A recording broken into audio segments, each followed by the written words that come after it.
We got it. I went I went airplane mode like you suggested. I think it cut it off. So It did. Yeah, anyway, you got to do it. You got to do it beforehand. But you know what I've learned over the last 5 weeks of this, dude? You yeah, just got to take it in stride, and you can start it over, and life is going to be okay. love it, Hey, love. man, thanks for joining us here today. So, everybody out there watching, we've got Bobby Moranda, head coach, Western Carolina Catamount baseball program. This was Coach Miranda's 13th season as the head coach. And in that time, they've won 3 conference championships. They've been to an NCAA regional. He was the 2013 Conference Coach of the Year. He's got 347 victories at this point. He is the most winning coach in the history of WCU baseball. Um, Pretty awesome deal. Getting the top Coach Leggett on that thing.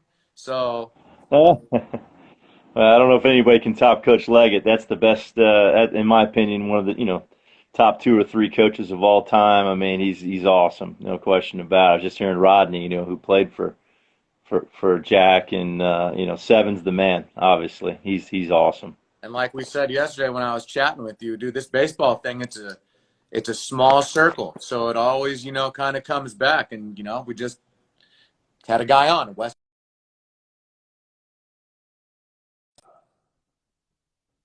all intertwined out there. Can you hear me? Amazing. Yeah, I got you. How's the backyard life over there right now? Hey, we got the backyard going on here. If you guys can see, you want to see a little. Yeah. And while you're showing us, you may as well tell everybody out there what your quarantine project was and what you got going on. Well, I had a lot of quarantine projects, a lot of I mean, I cut down about 150 little trees. We did some serious, thinning of the forest, I guess, on my property. Uh, and then one day, just kind of thinking about it. One other thing is my daughter. She's away at college. She came home. I'll show you we made a little. I'll show you this. You might like this. There you Put go. that together. She's like, we got to play some darts on the deck here. So put a little dartboard together.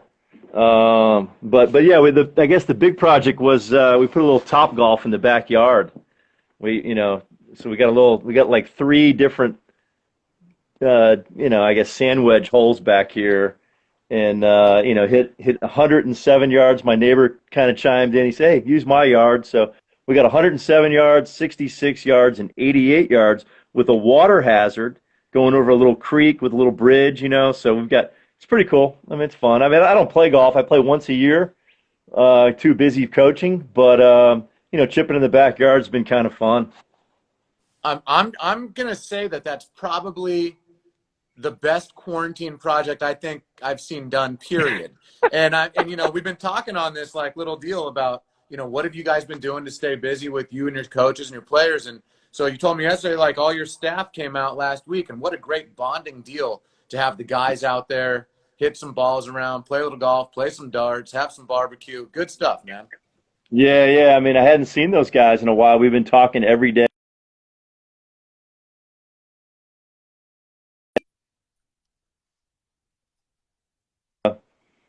It was great to see everybody, and gave everybody a big hug and everything, and hung out here. And like I said, a little barbecue, a little beer, stuff like that. Oops, should I say that on here? But had a couple cold ones and go from there.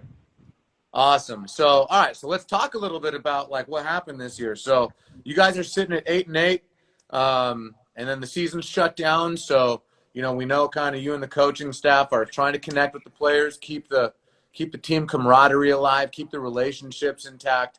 Like, how are your guys motivated on their own? Do you have to do stuff with them? Do you send them drills? Tell us a little bit about all that. So the whole process of shutting down was really strange, and I've talked to a lot of friends of mine, same deal. So we were getting ready to get on a bus and go to Elon, and got a text from my administrator and said, "Hey, hang on, wait, push your bus back to 5." And all of a sudden, Mike Kennedy calls me literally like an hour later, maybe like 1 o'clock in the afternoon, and he said, "Hey, we're canceled." And I'm like, "Okay, okay, no problem." So all of a sudden, by 3, the SoCon shuts the season down temporarily till March 31st. I think this was March 13th.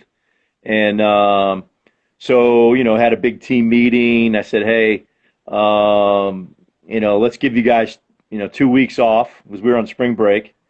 and let's go out. We basically, to be honest with you, we went out and had a good meal. I mean, we were feeding them anyway on spring break, so went out and had a nice Mexican meal, Mexican dinner, Mexican food, and it was great, and had a good time with the guys, and then thought I'd see them in 14 days, and everyone's like, "Yeah, see you in 2 weeks," and everything like that, and basically had to shut it down and just communicate with guys, through our WhatsApp and stuff like that over the last 7 weeks, I guess. So it's been crazy. Really cannot even go to the office or do anything like that. I think I've been in the office like 3 times in the last 7 weeks.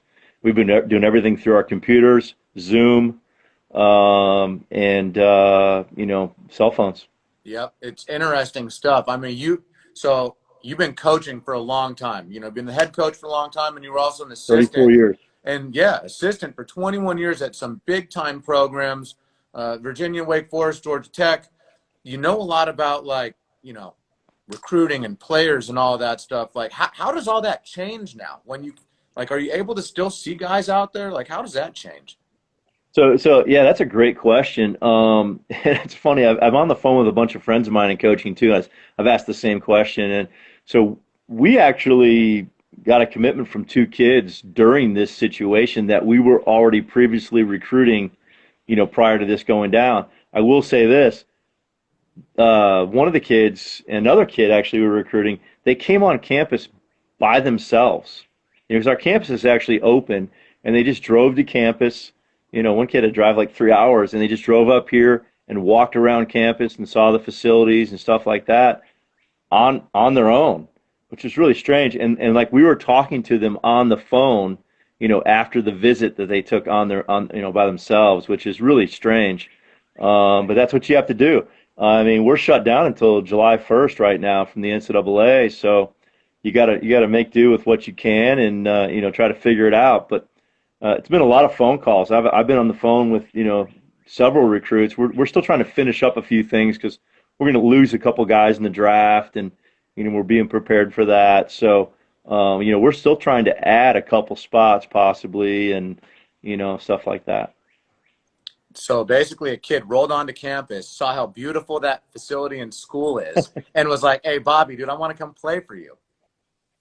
Well, we had 2 commitments. I mean, it's the crazy part about it. I mean, we were recruiting these guys prior. Matter of fact, every kid that we're talking to, we were recruiting prior to this whole situation. And, they were planning on making a visit at the end of March. And we had it all set up, and then boom, this happens. So, I mean, it's either come check it out or move on. And it ended up turning out really, really, really, really good for us. So, yeah, we feel really good about it. Hey, for a guy who's brought tons of talent into a lot of programs, and now you've got your own where you're doing the same thing, what do you look for in a player? Like, what are those characteristics that you want to see on the field or off the field?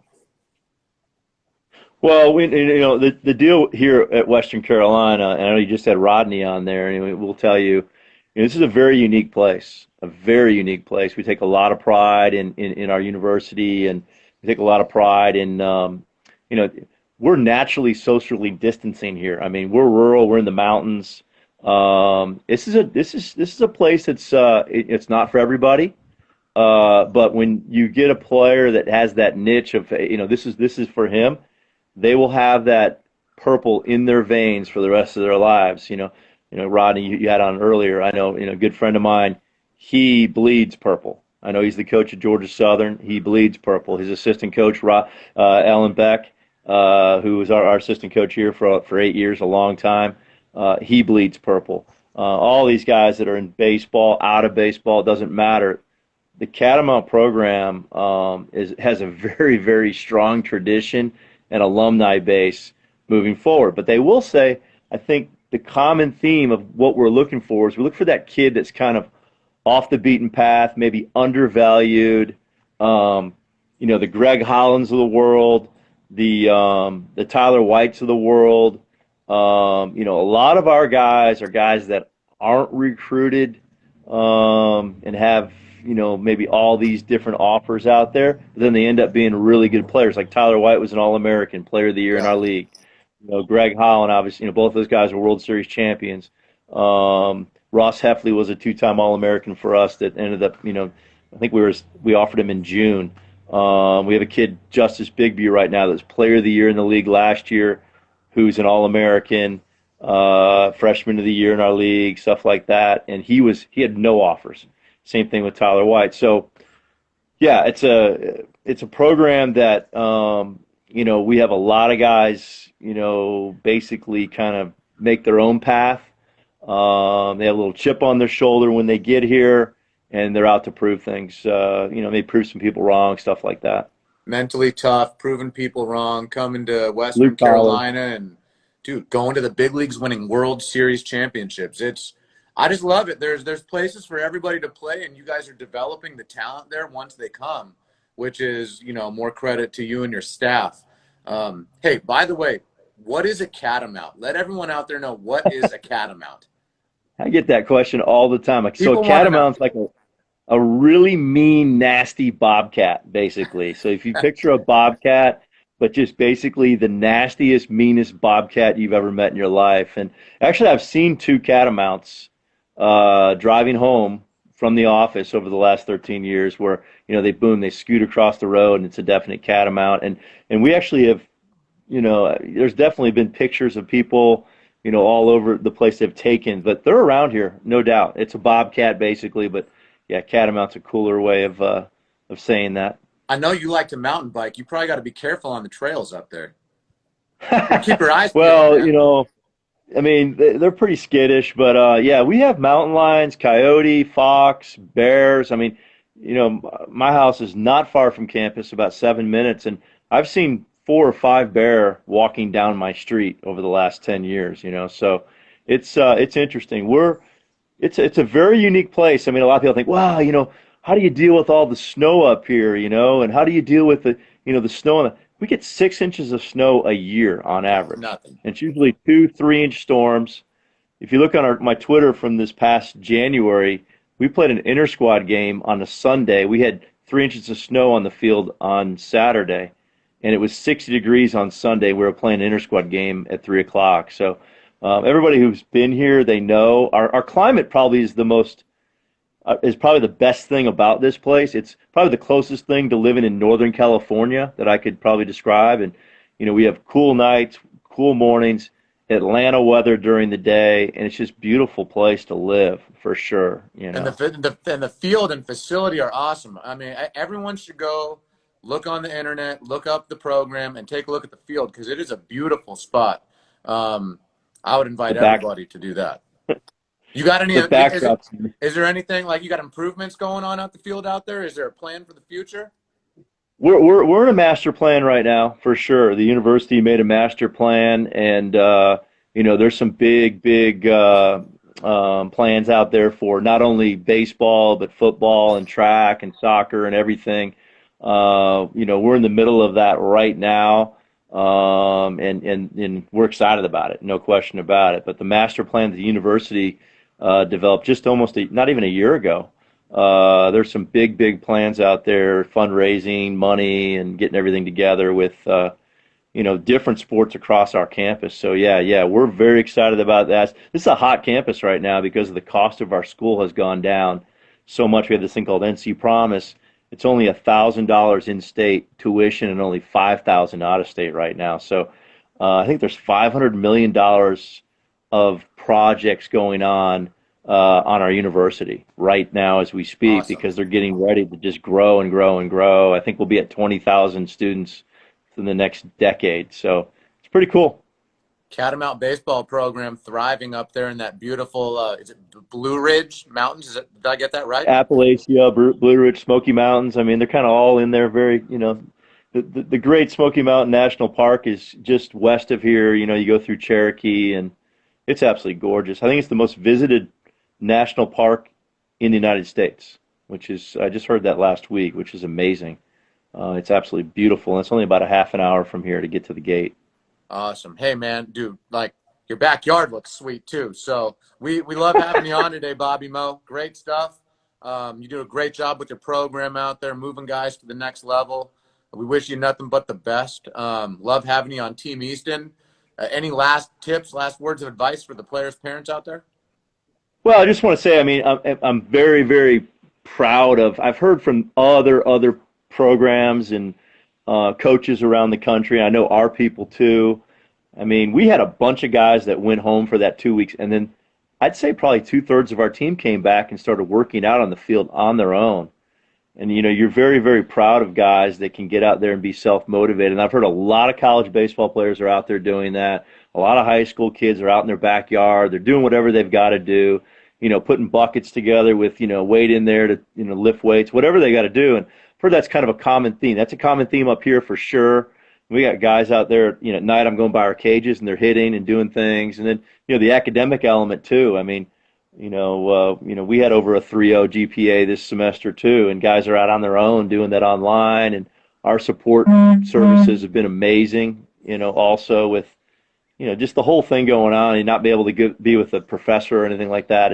It's just cool to see everybody chipping in and doing their part, and making their grades, improving. Hopefully we can get this thing rolling again, and we can get college football going in the fall, and then be able to play baseball in the spring. We need 2021, man. We need 2021. Hey, thanks for joining us today. Love you guys using our product. Stay safe, stay ready, my man. Easton's awesome. Bart's is the man, our rep. And Brian, we really appreciate you guys. Get that green Easton out. We'll see. We'll see. I ain't saying nothing. All right, brother.